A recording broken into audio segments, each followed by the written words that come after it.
Well, first of all, when it comes to Saturday, I won't get ahead of the president. He has said there will be direct talks with Iran on Saturday. I won't further any details from this podium for obvious reasons, security reasons. It will, provide an update as we always have. However, when it comes to Iran, the president has reimposed crippling sanctions on the Iranian regime, and he's made it very clear to Iran they have a choice to make.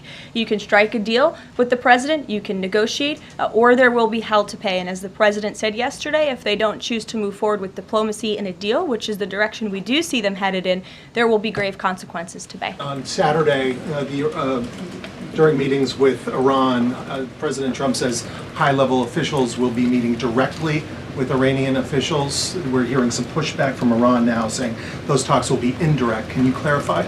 They will be direct talks on Saturday, and I won't get ahead of the president. I have a few announcements off the top today.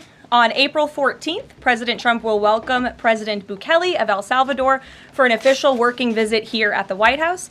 They will discuss El Salvador's partnership on using their Supermax prison for Tren de Aragua and MS-13 gang members, and how El Salvador's cooperation with the United States has become a model for others to work with this administration. On April 17th, President Trump will welcome Prime Minister Giorgia Meloni of Italy for an official working visit at the White House as well. The president's thoughts also remain with the families and communities experiencing devastating loss from the severe storms and flooding affected several states across the central U.S. President Trump approved emergency declarations for Arkansas, Kentucky, and Tennessee, allowing FEMA to provide federal assistance like equipment and resources to support state and local emergency response officials who are leading this response on the ground. Last night, the Supreme Court delivered a massive legal victory to the Trump administration and allowed us to continue removing foreign terrorist invaders under the Alien Enemies Act. This was a smackdown to a rogue left-wing, low-level district court judge who have relentlessly tried to stop President Trump from using his core constitutional powers as head of the executive branch and as commander-in-chief. The highest court in the land made it clear that the President of the United States has the power to protect our homeland and forcibly remove foreign terrorists who pose a grave threat to families and communities. Thank you to the Supreme Court for upholding the rule of law and protecting the Constitution. Our message to the monster Tren de Aragua and MS-13 terrorists still hiding illegally inside our country is clear. Deport yourself now, or you will be locked up and sent back to your home country.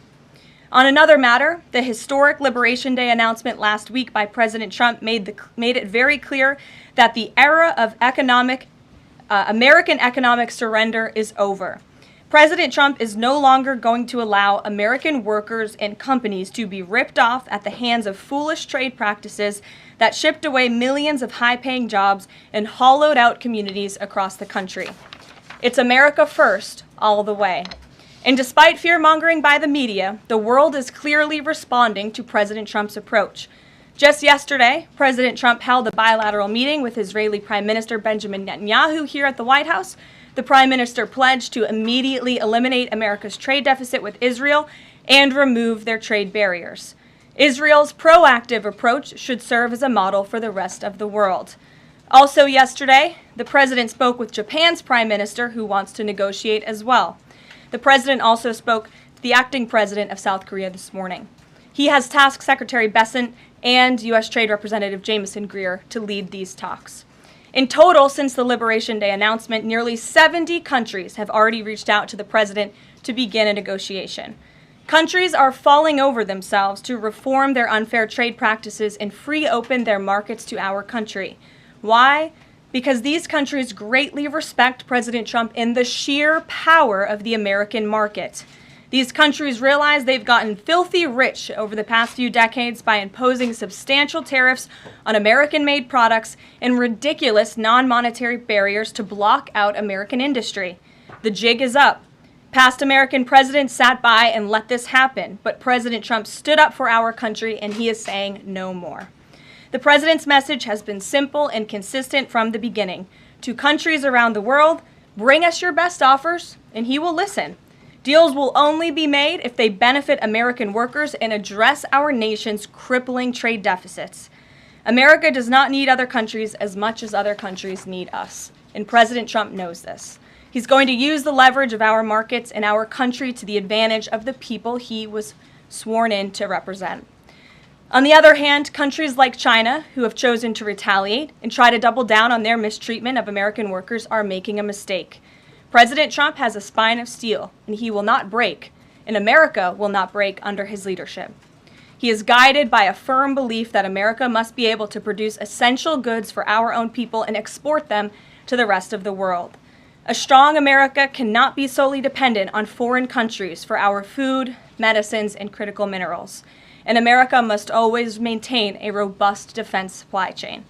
Reprioritizing and strengthening our manufacturing industry are essential national and economic security issues of the utmost importance to President Trump. By focusing on supercharging the onshoring of American manufacturing, the president is already delivering on his promise to usher in an economic golden age for our country. Just look at Friday's jobs report, which smashed expectations for the second straight month. The American economy added 228,000 jobs, nearly 100,000 more jobs than economists predicted, and the fourth highest month for private payroll growth in the past 2 years. There was also a sharp increase in transportation, construction, and warehousing employment. And in just 11 weeks, President Trump has secured more than $1.5 trillion in private sector investment. This is $500 billion more than Joe Biden secured in his entire term. This record-breaking private sector investment will create roughly 350,000 American jobs and counting. If you add up all of the investment pledges from foreign governments, President Trump has secured an incredible $5 trillion in total investments already. In the months ahead, President Trump's pro-growth economic agenda will be fully realized. The largest deregulatory effort in American history is underway. Unnecessary, burdensome, costly red tape is being eliminated by this entire federal government every day, driving down costs and massively boosting small businesses. So far, President Trump's deregulation effort has already saved Americans more than $180 billion, equivalent to $2,100 per family of four. The president's drill baby drill energy agenda, which he will discuss later this evening in the East Room, is capitalizing on the abundance of natural resources under our feet to generate more affordable electricity, cheap gas, and quality new jobs. All of this will combine to end the Biden-imposed cost of living crisis that's absolutely crushed American families. Under President Trump, the American energy industry will lead the globe over the next century, delivering lower prices and significantly strengthening our country's economic position. At the president's direction, Republicans in Congress are working quickly to pass one big, beautiful bill, which will also include the largest tax cut in American history. As President Trump has said, the House must pass this budget resolution quickly. Here in our new media seat today, we have Jasmine Wright, the White House reporter for Notice. Notice is a nonprofit and nonpartisan news site which launched in early 2024. They've gained millions of readers across the country since. Newsroom's goal is both to inform readers and train the next generation of politics and policy journalists.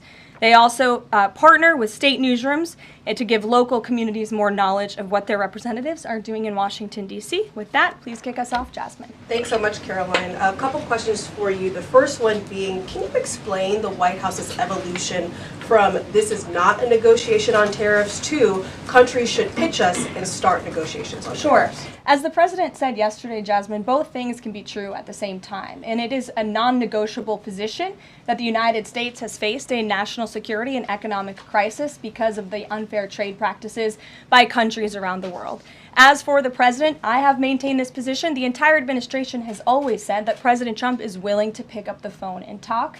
And the president met with his trade team this morning, and he directed them to have tailor-made trade deals with each and every country that calls up this administration to strike a deal and listen. And each and every one of these trade deals should be tailored and unique based on that country's markets, based on that country's exports, the imports here in the United States of America. What makes the most sense for the American worker and for our industry? The president is focused on putting America first. So was the evolution not factored in or determined by kind of the tumult in the stock market? Was that not a part of the consideration to start making these negotiations and deals? Again, I would reject that there was an evolution. On day one, we had said that the president will always pick up the phone for other nations and other companies that call this administration. The president always has a listening ear, and it's a non-negotiable fact that America has faced a national security and economic crisis for many decades, and President Trump is just the first to address this. And then my last question, how will negotiations change how much revenue the White House is planning to make from the tariffs? Well, that has yet to be seen, but as the president said, the reciprocal tariffs, which will continue to go in effect as these deals are negotiated and ongoing, will generate trillions of dollars in revenue to the United States. And this is twofold. The president wants to onshore jobs here to the United States of America. He wants to boost our manufacturing industry. He also wants to tackle these crippling deficits with almost every single country around the world. Jackie. Thanks, Caroline. The Treasury Secretary, Scott Bessent, warned that some of these negotiations might take up to months, that we could be doing this through April, May, and into June. And then you had Kevin Hassett say it's going to take a lot for the president to put his signature on the line because he wants to make sure there's a good deal for America. Is the president operating on any sort of a timeline or deadline where he wants this completed by? Well, we always move at Trump speed here at the White House, which is incredibly fast. I know you all know that from covering this White House day to day. The president likes to get things done, but he's very much focused on ensuring that these deals are good for the American worker, they are good for American manufacturing, and again, that they tackle these crippling deficits with these countries. All options are on the table for each country, but again, these are going to be tailor-made deals. They are not going to be off-the-rack deals, as the president has called it, and he has directed his entire trade team to be part of this effort. So that includes Secretary Bessent and our National Economic Director, Kevin Hassett. It also includes Secretary Lutnick, Peter Navarro, the entire trade team, Jamison Greer, who was on the Hill today. Everybody who was involved in this incredible, fair, reciprocal trade agenda will continue to be involved in negotiating these deals. And then yesterday, Goldman Sachs put out a research note. It put the odds of a recession at 45% within the next 12 months, up from 35%. But Peter Navarro guaranteed last night no recession. Does the president agree with him on that? I know that the president in the past has been leery of making definitive statements on that. I can speak for the president, and I can speak for the optimism that he sees in our economy every day. Again, when you talk about the massive deregulatory efforts that are happening across the board, when you talk about how oil prices are down, gas prices are down, egg prices are down, we're cutting costs for the American worker, for the American consumer. We also see trillions of dollars of investments pouring into this country every day, and we're working hard now on the tariff side of the president's economic agenda. But don't forget, the next side of this is tax cuts, and we're counting on Capitol Hill to get those done, the largest tax cuts in history. Does that mean that without those tax cuts coming through, that the likelihood of a recession is greater? No, that's not what I said. I'm just saying be mindful of the whole of government economic approach that this administration is taking every day. Sure. Go ahead. Thank you, Caroline. You just said that one of the reasons these tariffs are going into effect is that some countries have been ripping off the United States, but some of the tariffs target countries like Madagascar, Bangladesh, with very high levels of poverty. So can you explain how the president wants to correct the deficit with those countries? Is there a plan, for example, to onshore the textile industry that these countries are known because, and, just like, can you be specific about those like low income? Sure. Well, first of all, the reciprocal tariff rates that were implemented by country were focused on the monetary tariff that those countries have imposed on the United States, but also the non-monetary tariff barriers and the regulations, if you will, that have been put into effect over the years, making it harder for America to export to these countries. These were very carefully crafted numbers. There was also a 10% baseline tariff across the board, as well, as you know. Moving forward, the president will talk to any country that picks up the phone to call, and I can tell you the phones have been ringing off the hook, wanting to talk to this administration, this president, and his trade team to try to strike a deal. And it's because the world knows that they need the United States of America. They need our markets. They need our consumer. The president has a lot of leverage on his side because he has the best economy and the best country in the world that he leads, and he knows that.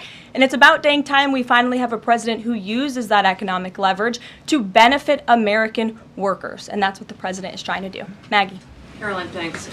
Does the president endorse something that Howard Leavitt said on television this weekend, which was that the army of millions and millions of human beings screwing in little screws to make iPhones, that kind of thing is going to be moving to the U.S.? Is that how the president envisions manufacturing shifting? And if so, how long would that take, roughly? The president wants to increase manufacturing jobs here in the United States of America, but he's also looking at advanced technologies. He's also looking at AI and emerging fields that are growing around the world that the United States needs to be a leader in as well. So there's an array of diverse jobs, more traditional manufacturing jobs, as you discussed, but also jobs in advanced technologies. The president is looking at all of those. He wants them to come back home. But iPhones specifically, is that something that he thinks is the kind of technology that can move to the U.S.? Absolutely. He believes we have the labor, we have the workforce, we have the resources to do it. And as you know, Apple has invested $500 billion here in the United States. So if Apple didn't think the United States could do it, they probably wouldn't have put up that big chunk of change. Elena. Hi, Caroline. It's clear the president has gotten the world's attention with these tariffs. Is he considering at all potentially holding off on imposing some of them before the deadline, or maybe later, reversing them because he's having these negotiations and having these good talks with other leaders? The president was asked and answered this yesterday. He said he's not considering an extension or a delay. I spoke to him before this briefing. That was not his mindset.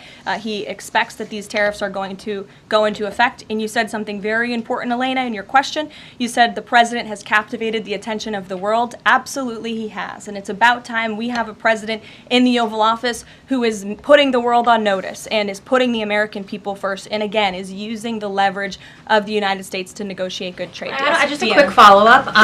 There's been some public sparring between Elon Musk and the president's trade advisor, Peter Navarro, on some of these tariffs. Musk actually referred to Navarro today as being, quote, dumber than a sack of bricks. Are you at all, or is the administration, the president, all concerned that this is maybe impacting the public's understanding of these tariffs? It might be messing with the message on it? No, look, these are obviously two individuals who have very different views on trade and on tariffs. Boys will be boys, and we will let their public sparring continue. And you guys should all be very grateful that we have the most transparent administration in history. And I think it also speaks to the president's willingness to hear from all sides, that he has people at the highest levels of this government in this White House who have very diverse opinions on very diverse issues, but the president takes all opinions in mind, and then he makes the best decision based on the best interests of the American public. Deanna. Thanks, Caroline. On Truth Social today, Trump was talking about one-stop shopping talks with foreign leaders, bringing leaders to the U.S., to Washington, and talking to them about tariffs, but also other topics. So is that part of his strategy to bring the leaders to Washington and trying to get deals, outside of tariffs on foreign policy issues as well? I think the president, again, is going to have a custom, tailor-made approach to each and every country. And if that means discussions of foreign aid, of our military presence in these countries, how those troops are paid for, come to the table, that could be part of the negotiation in these economic negotiations. But it's the president's economic team who will be leading these. These are tariff and trade negotiations. And yes, they will be one-stop shopping for each and every country. They will be, as the president said again, tailor-made, not off the rack to each and every country, based on America's needs. And can you Caroline, confirm? hey, how are you? Thank you so much, Carol from Lynn's LTV. So President Trump has designated Tren de Aragua as a foreign terrorist organization and deported its members, while also moving to restrict Venezuela's oil exports. Is the administration preparing additional military or economic actions against Venezuela and the Maduro regime? And my second question is about Supreme Court Justice Amy Coney Barrett. Is the administration have a comment on her decision to go with the liberals and go actually with the Tren de Araguas? This is the same justice that actually sided against January 6th hostages last year. So is the administration have a comment? Are they disappointed in Supreme Court Justice Amy Coney Barrett? To your first question, I don't have any actions to read out in terms of Venezuela. The president has imposed secondary tariffs on the Maduro regime and on Venezuela in the form of oil, which is obviously going to have a crippling effect on the Maduro regime, and that's the intended effect of this administration. As for the justice you mentioned, as for the Supreme Court, we've made our feelings very clear. We believe this was a massive victory. Certainly, we wish this was a 9-0 decision, because we firmly believe that the president was well within his constitutional authority, and the Supreme Court made that very clear last night, and they put Judge Boasberg in his place. We called on the Supreme Court to rein in these judges who are acting as judicial activists, not real arbiters of the truth and the law, and that's exactly what we saw the Supreme Court do yesterday. Christian. Thanks, Caroline. Now that the president's reciprocal tariffs are here, going into effect tomorrow, what's the status of the ERS? When will they actually start collecting revenue? And will that be nested under CBP or somewhere else entirely? It's something Secretary Lutnick has taken up, so I defer you to the Department of Commerce, but it's something that he and the president believe quite strongly in, and it's a promise that they intend to keep to the American people. Real quickly, can you explain why the president opted to send Secretary Hegseth to the dignified transfer last week instead of attending himself? Sure. The Secretary Hegseth was there to represent the administration. The president has expressed his condolences to these families, as have I from this podium. Shelby. Thank you. The president's trade representative this morning told senators that the president does not intend on carving out exemptions for products and companies when it comes to tariffs. But would the administration consider changing that stance should bankruptcies begin among U.S. companies who are dependent on China trade? I won't get ahead of the president on any exemptions or his decision on that. I will leave that to him. But again, we're looking at this country by country and based on the needs of the American people and the American workforce. And one more, can you walk us through how this specific tariff plan was decided on and which advisor came up with it? The reciprocal tariff plan? Yes. It was a plan that was discussed by the president's entire trade team over the course of many, many meetings, and the president ultimately decided on which way to go. A few proposals were given to the president. There was debate and discussion, and the president made his decision, and as you've seen very publicly, the entire trade team is on board with this plan and the negotiations that will ensue because of it. Sure. Caroline, on Iran, and given what's going to be happening on Saturday, what exactly is the current administration doing to stop Iran's funding of terrorist aggression worldwide that the previous administration wasn't doing? Well, first of all, when it comes to Saturday, I won't get ahead of the president. He has said there will be direct talks with Iran on Saturday. I won't further any details from this podium for obvious reasons, security reasons. It will, provide an update as we always have. However, when it comes to Iran, the president has reimposed crippling sanctions on the Iranian regime, and he's made it very clear to Iran they have a choice to make. You can strike a deal with the president, you can negotiate, or there will be hell to pay. And as the president said yesterday, if they don't choose to move forward with diplomacy and a deal, which is the direction we do see them headed in, there will be grave consequences to pay. The back row. Thank you, Caroline. On the president's threat yesterday on social media to increase tariffs against China by an additional 50% in response to their retaliation, has he signed anything in terms of an executive order, any documentation around that? Will that additional 50% go into effect tomorrow? They will be going into effect at 12:01 a.m. tonight, so effectively tomorrow, yes. Work on that today? Of course, as always. To the gentleman in front of you, because that's who I originally called on. Go ahead. Over the weekend, President Trump said that he would be willing to have U.S. citizens deported to El Salvador with the cooperation of President Bukele. How would that work legally, and how many people would potentially be available for that operation? So the president has discussed this idea quite a few times publicly. He's also discussed it privately. You're referring to the president's idea for American citizens to potentially be deported. These would be heinous, violent criminals who have broken our nation's laws repeatedly, and these are violent, repeat offenders in American streets. The president has said, if it's legal, right? If there is a legal pathway to do that, he's not sure. We are not sure if there is. It's an idea that he has simply floated and has discussed very publicly as in the effort of transparency. Reagan. Thank you, Caroline. There's been more reporting coming out now about President Biden's decline while in the White House. Is the White House considering releasing the audio of Biden's interview with Special Counsel Robert Hur to the public, which the former president had previously blocked? I don't have an update on that, but I can certainly check. I think the American people would be quite interested to hear that tape, but I'll double check on the release of it. Thank you. Michael. Thank you, Caroline. On Saturday, during meetings with Iran, President Trump says high-level officials will be meeting directly with Iranian officials. We're hearing some pushback from Iran now saying those talks will be indirect. Can you clarify? They will be direct talks on Saturday, and I won't get ahead of the president on any further details. Jennifer. Yeah, two things. On the Israel tariffs, can you give us an update on the discussion on relaxing those tariffs? And then I had another question about the Doge team after that. That discussion is ongoing. I don't have any definitive details to iron out for you here. And then the president on Thursday told us that there was an incredible discovery that the Doge team had made. He called it horrible and incredible. Can you reveal that yet? Give us details on what it was about? There has been a discovery. I hate to leave you hanging on a cliff, but I don't want to get ahead of the president on that. But I can confirm there has been a discovery. It's just not quite yet ready for release. Sure. Go ahead. Caroline, thank you. I was calling on the young lady behind sorry. you, but I'll come to you after, Ed. All right. Not discriminating here. The president is meeting today with House Republicans. Can you say who is in that meeting and his message to Republicans that are skeptical of the Senate-passed budget framework?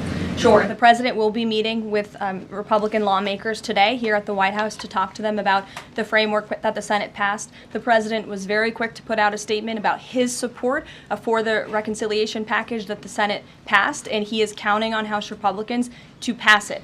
The Republicans received an overwhelming mandate from the American public to govern. We have an extraordinary opportunity. There are key promises that the president made to the American people in this bill: tax cuts, securing the border, deregulation, unleashing the might of American energy. These are good things for the American people. The president wants to see this get done, and that's why he's engaging with lawmakers today. Just a quick follow-up on tariffs. Kevin Hassett said today that the administration is prioritizing talks with Japan and South Korea, other trading partners. Are there other countries on that list that you guys can name publicly that you're having serious discussions with? Sure. As you have heard from various administration officials, myself included, there have been nearly 70 countries that have reached out to the administration last time I checked, but again, I hear the phones are ringing off the hook. There are foreign leaders who want to fly to Washington tonight and get on a plane to negotiate with this country, which shows you the leverage that the president is using. It shows you the rest of the world needs the United States of America to do business with.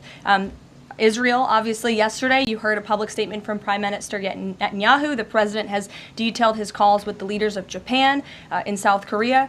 We are going to prioritize our allies and our partners around the world first when it comes to these negotiations, and the trade team will be divvying them up again to make tailor-made trade deals around the world. Ed, go ahead. As promised. Yes, thank you. You mentioned the 70 countries or so.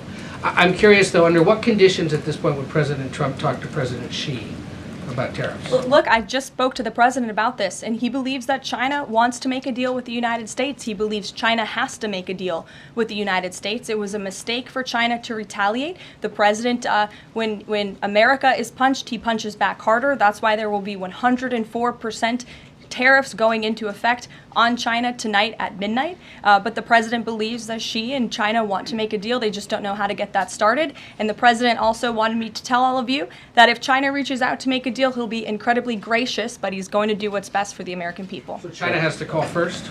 The Chinese want to make a deal. They just don't know how to do it. But the president will be implementing these 104% tariffs on China tonight. Under what conditions might he consider lowering tariffs on China at this point? It would be imprudent of me to tell you those conditions here from the podium. Sure, Gabe. Thanks, Caroline.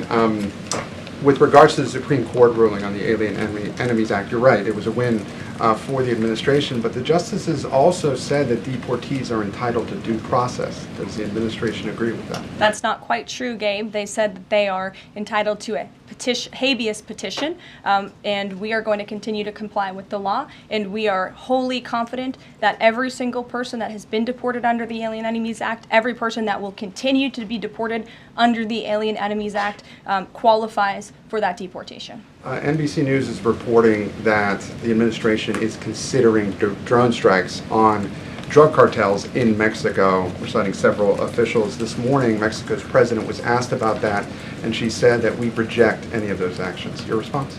I saw that reporting. I don't want to confirm it from this podium. I don't want to comment on it because I'm not sure, but I would defer you to the National Security Council. So you haven't confirmed the report, but with Mexico's president saying that she rejects any of that, what would your response be? How is the relationship then between Mexico's president and the White House right now over targeting drug cartels? Well, first of all, the relationship between President Sheinbaum and President Trump is quite good, and I think both world leaders would tell you that. The president has been engaged directly with President Sheinbaum on a number of different topics, particularly when it comes to clamping down on the Mexican drug cartels, on clamping down on illegal immigration, human trafficking, drug trafficking through our southern border. She's taken significant steps towards doing that, but as for that specific report, again, I'm not going to comment. Caroline, two questions on trade. First, as a part of these negotiations, is it possible for countries to lower their tariffs below that 10% bare minimum that's been set? Again, I'll leave that to the president to make those determinations, but I can tell you that 10% universal baseline will go into effect as these negotiations are ongoing. Got it. And then what is your thinking just as far as low labor cost countries? Like if you've got a country like Vietnam that wants to negotiate, but obviously they have some advantages in terms of trade, in terms of the people there are not paid as much as American citizens. What is kind of the thinking? Can they still achieve a good kind of trade outcome with the United States? Well, again, you're right to point out that different countries have different labor markets. They have different skills, if you will, different resources, and the president is going to take all of that into account. His team will take all of that into account when they're negotiating these deals. I do just want to point out one thing, that the president, everybody in Washington, whether they want to admit it or not, knows that this president is right when it comes to tariffs and when it comes to trade. In fact, Democrats have long said that the United States of America has been ripped off by the countries around the world. They just don't want to admit it now because it's President Trump who is saying that. In June of 1996, Nancy Pelosi spoke on the House floor. She urged her colleagues at the time to fight against the status quo trade policies that had contributed to America's trade deficit with China. In fact, Nancy Pelosi said, "How far does China have to go? How much more repression? How big a trade deficit? How many jobs have to be lost for the American workers? How much dangerous proliferation has to exist before members of this House of Representatives will say, 'I will not endorse the status quo'?" Those are the words of Nancy Pelosi in 1996. Well, President Trump is finally answering her call 27 years later. Nancy Pelosi can thank President Trump today for the 104% retaliatory tariff that will be going into effect on China. In 2007, Chuck Schumer spoke of our nation's crippling trade deficit, saying, "These are the kinds of records the American people don't want us to be breaking. The administration needs to move beyond words, take action now to reverse a trend that threatens our prospects for future economic growth." And Chuck Schumer said that in 2007. Finally, in 2025, President Trump is taking action. Recently defeated Democrat Sherrod Brown said on deficits in 2012 that our deficit then at China had reached an all-time high, and it was on pace to recede last year's record. The trade deficit had cost American workers millions of jobs at the time. These are the words of Democrats years ago. It is about time America finally has a president who is taking action to restore those millions of jobs back to the United States of America, to boost our manufacturing industry. He's doing what's right for the American people. It will take a lot of labor. It will take a lot of effort. That's exactly what the American people elected this president to do. He will be talking about our energy agenda at 3 o'clock today over in the East Room, as you all know. He will be signing a bill to unleash the might of our beautiful, clean coal industry in this country, which is a reliable energy source also for AI. There's a great story in Bloomberg today, actually, about the executive order that will be signed later. So we'll see you all there. I'll let the president speak more. We'll see you later. Thanks, guys.